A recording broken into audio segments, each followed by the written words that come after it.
Hello दोस्तों, मैं अर्जुन आपका दोस्त। आज मैं आपको एक ऐसा योगासन करके दिखाऊंगा जो आपके संपूर्ण शरीर के लिए गुणकारी है, जिसे कहते हैं शीर्षासन। दोस्तों, इसके मैं कुछ आपको फायदे बताऊंगा और ये भी बताऊंगा कि किन किन लोगों को ये नहीं करना चाहिए और किस तरीके से करना चाहिए। ये सारी जानकारी आज मैं आपको दूंगा शीर्षासन के बारे में। दोस्तों, अब मैं आपको करके दिखाता हूँ शीर्षासन किस तरीके से और कैसे किया जाता है।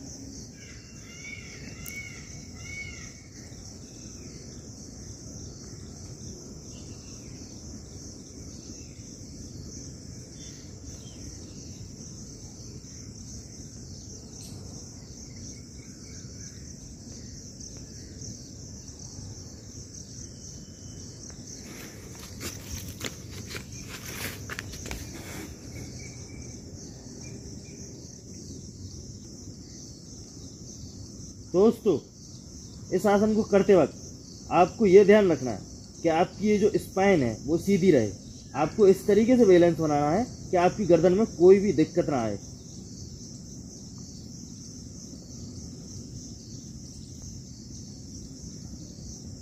मित्रों, ये आसन आपके संपूर्ण शरीर के लिए, बालों के लिए, आंखों के लिए, रक्त संचार के लिए बहुत ही फायदेमंद है। योग प्रणाली में इस आसन को बहुत महत्वपूर्ण स्थान दिया गया है, जिसे कहते हैं शीर्षासन।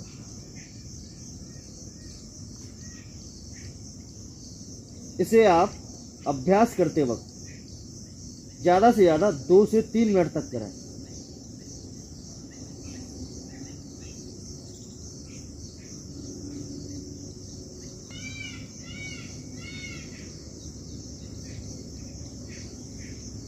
दोस्तों, शीर्षासन करने के बाद में आप शवासन जरूर करें।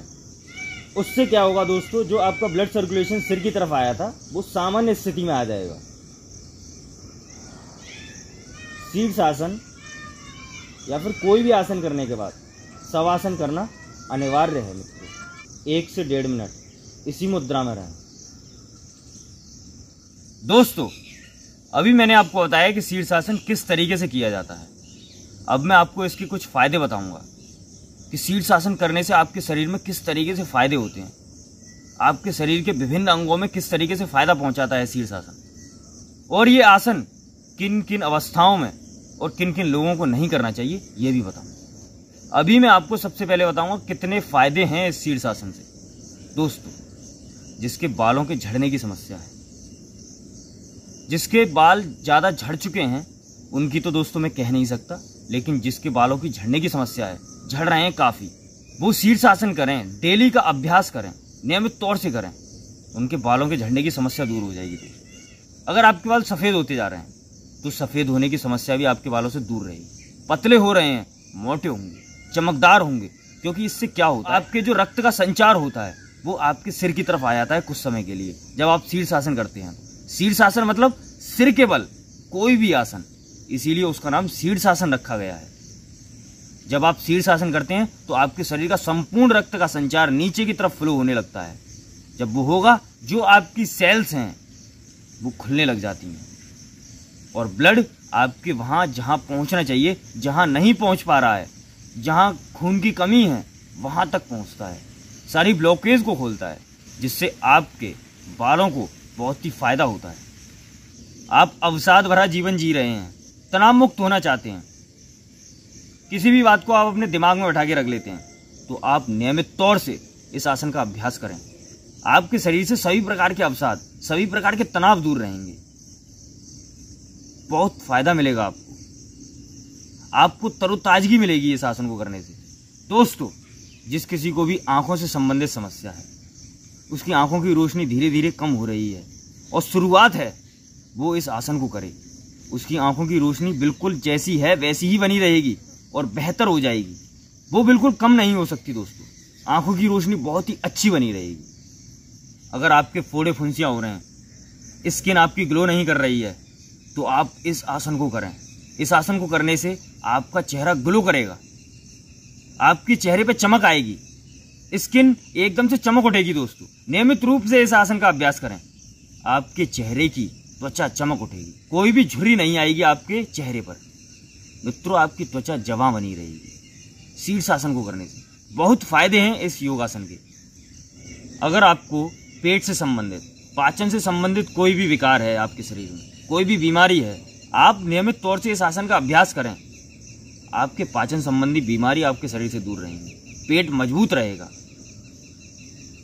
जो भी खा रहे हैं आप बहुत अच्छे तरीके से पचेगा। दोस्तों, अब मैं बताऊंगा आपको कि ये आसन किन किन लोगों को नहीं करना चाहिए। इस आसन को करने से गर्भवती महिलाएं बचें, वो इस आसन को ना करें। और जिस किसी भी दोस्त को कमर से संबंधित, स्पाइन से संबंधित अगर कोई बीमारी है तो वो भी इसे ना करें।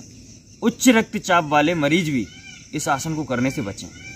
जिनको गर्दन में दर्द रहता है, जिनको स्पाइन की समस्या है, वो भी इस आसन को करने से बचें। दोस्तों, अगर आप शुरुआत में इस आसन का अभ्यास कर रहे हैं, शुरुआती दिन हैं आपके, तो आप शुरुआत में इसे दीवार के सहारे से करें, किसी का सहारा लेकर करें, 1 मिनट या 1.5 मिनट तक करें। अगर नियमित तौर से आप इसे कर रहे हैं और आपको इसका अभ्यास हो चुका है तो 3 से 4 मिनट भी कर सकते हैं, 5 मिनट भी कर सकते हैं, इससे ऊपर भी कर सकते हैं। वो आपके अभ्यास के ऊपर निर्भर करता है। दोस्तों, अगर आप शुरुआती दिनों में कर रहे हैं तो आप इसको ज़्यादा समय तक करने से बचें, क्योंकि ये आपके अभ्यास के ऊपर डिपेंड करता है कि आप इसे कितने समय तक कर सकते हैं। और दोस्तों, एक और बात जो मैं पहले भी कह चुका हूँ आपसे, कि इस आसन को करने के बाद हमेशा ध्यान रखें कि सामान्य स्थिति में आपको अपना रक्त संचार लेकर आना है। उसके लिए आपको शवासन करना है। दोस्तों, अवश्य ध्यान दें इस बात का कि अगर आप शीर्षासन कर रहे हैं या हलासन या कोई सा भी आसन, सर्वांगासन भी कर रहे हैं, तो उसके बाद आपको शवासन करना बहुत जरूरी है। क्योंकि दोस्तों, जब आप ऐसे आसन करते हैं जिससे आपका रक्त संचार सामान्य स्थिति में लाना बहुत जरूरी होता है, इसलिए आपको इसके बाद शवासन करना बहुत ही अनिवार्य है। इसलिए मित्रों, शीर्षासन अगर आप कर रहे हैं नियमित तौर से तो उसके बाद शवासन जरूर करें।